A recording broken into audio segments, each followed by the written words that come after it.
আজ আমরা বানাবো মেথির শাক ভাজা। অনেকেই বলে মেথির শাক ভাজা তেতো লাগে, কিন্তু এরকম করে ভাজলে তেতো লাগবে না। প্রথমে বেগুন ছোট ছোট করে কেটে নুন হলুদ মাখিয়ে ভেজে নেব। ভাজা হয়ে গেলে তুলে রেখে দেবো।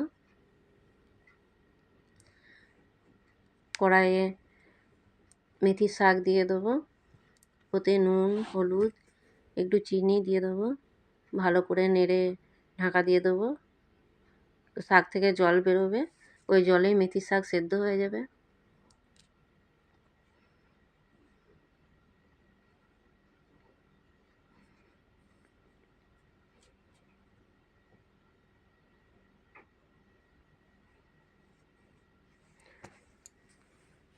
রসুন থেঁতো করে নেব।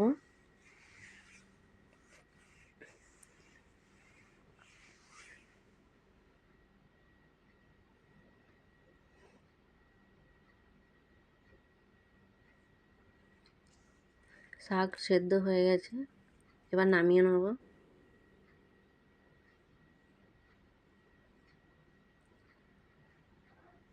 কড়াই ভালো করে ধুয়ে বসিয়ে দিয়েছি, তেল দিয়ে দিয়েছি। এবার রসুন থেঁতো করে রেখেছি, রসুন দিয়ে দিলাম, লঙ্কা দিয়ে দিলাম। রসুন লঙ্কা ভালো করে ভাজা হয়ে গেলে শাক দিয়ে দেবো। শাকটা ভালো করে ভেজে নেব। ভাজা হয়ে গেলে আমরা বেগুন ভেজে রেখেছিলাম ওগুলো দিয়ে দেবো। আবারও ভালো করে নেড়ে চেড়ে ভেজে নেব।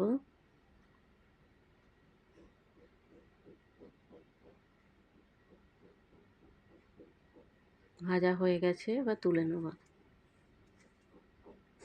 এরকম করে ভেজে খেয়ে দেখো বন্ধুরা, একটুও তেতো লাগবে না।